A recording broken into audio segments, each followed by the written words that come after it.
حضرت مہدی کی قیادت میں مسلمان صاحب ایمان اہل عرب یہودیوں اور عیسائیوں کی طاقت سے ٹکرائیں گے تو ان کی مدد کے لیے دو جانب سے اللہ تعالیٰ کچھ بھیجیں گے مدد. ایک تو آخری مرحلے میں مدد آئے گی حضرت مسیح عیسیٰ ابن مریم کا نزول، جو یہودیوں کی طرف رسول بنا کر بھیجے گئے تھے. انہیں یہودیوں نے اپنے خیال میں سولی پر چڑھا دیا، لیکن اللہ نے فرمایا وما صلبوہ وما قتلوہ ولکن شبہ لہم بل رفعہ اللہ الیہ. اللہ تو اپنی طرف اٹھا کر لے گیا. اور احادیث صحیحہ جو کہ ہمارے ہاں متواترہ کے درجے میں، وہ احادیث جو صحیحین کی ہیں، ان سے ثابت ہے کہ حضرت عیسیٰ ابن مریم دوبارہ زمین پر آئیں گے. اور یہودیوں کا سب سے بڑا سرغنہ جو خود مسیح ہونے ہی کا دعویٰ کر رہا ہوگا، مسیح الدجال، اسے حضرت مسیح قتل کرے. لیکن ایک دوسری حدیث سے معلوم ہوتا ہے کہ مشرق سے فوجیں آئیں گی حضرت مہدی کی مدد کے لیے. یخرجون ناس من المشرق یؤدون للمہدی یعنی سلطانہ. مشرق کی طرف سے فوجیں آئیں گی کہ جو مہدی کی حکومت کو مستحکم کرے گی.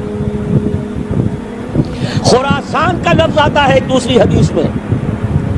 خراسان سے سیاہ عالم چلیں گے، انہیں کوئی نہیں روک سکے گا یہاں تک کہ وہ یروشلم میں جا کر رسم ہو جائیں گے. اور حضور کے زمانے میں اچھی طرح سمجھ لیجئے، ہند کسے کہتے تھے حضور کے زمانے میں؟ پاکستان ہند میں شامل نہیں تھا. سندھ و ہند، سندھ ایک مکمل ملک تھا، ہند اس کے بعد شروع ہوتا تھا. یہ راجپوتانے کا اور تھر کا ڈیزرٹ جو ہے، اس سے آگے جو ہندوستان ہے وہ ہند تھا. یہ جو ہمارا پاکستان ہے یہ ہمیشہ ہند میں شامل نہیں رہا. حضور کے زمانے میں بالخصوص سندھ و ہند، دریائے سندھ چلا آ رہا ہے.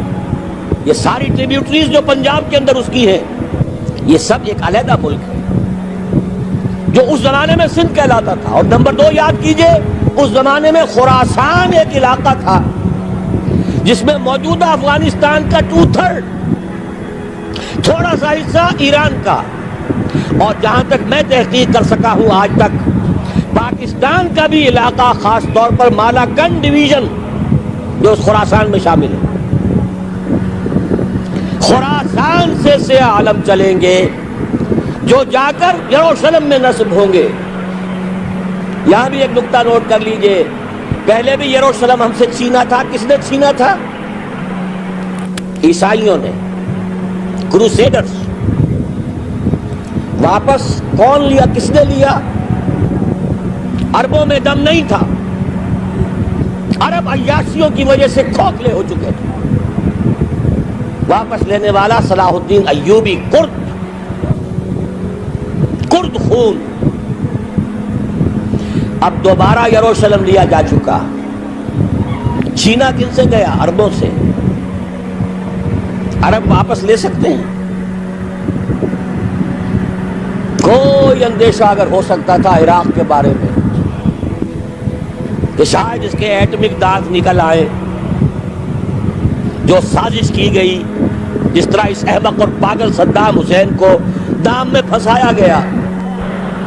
سب دام، 100 جال، دام کہتے ہیں جال کو، سب 100 دام، اس میں جو پھنسا ہے تو اگلا پچھلا کھایا پیا سب اگلوا لیا. اور ہے ہی کون؟ اس کے پاس ایٹمک ہتھیاروں کا ذخیرہ موجود ہے، اور کسی کے وہ ایٹمک دانت بھی نکلنے نہیں دے رہے. پاکستان کے اوپر کتنا دباؤ، اور ہمیں نہیں پتا کتنا کچھ دباؤ قبول کیا جا چکا. یہ تو سبھی مانتے ہیں. کیپ کر دیا گیا، روک دیا گیا، آگے تو نہیں بڑھ رہا، یہ تو سبھی مانتے ہیں. رول بیک بھی ہو گیا یا نہیں کچھ پتہ نہیں. لیکن کسی صورت یہ نہیں تسلیم کریں گے، قبول کریں گے کہ کسی مسلمان ملک کے پاس ایٹم بم آ جائے. یہودیوں کے پاس ذخیرہ موجود سب جانتے. بہرحال یہ جان لیجئے اس علاقے سے امید ہوتی ہے.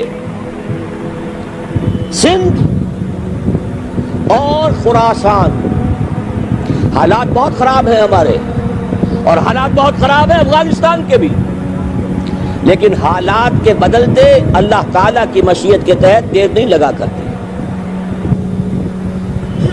سیرت نبوی میں مجھے نظر آتا ہے سن 10 میں 10 نبوی ہجرت سے 3 سال پہلے 2.5 سال پہلے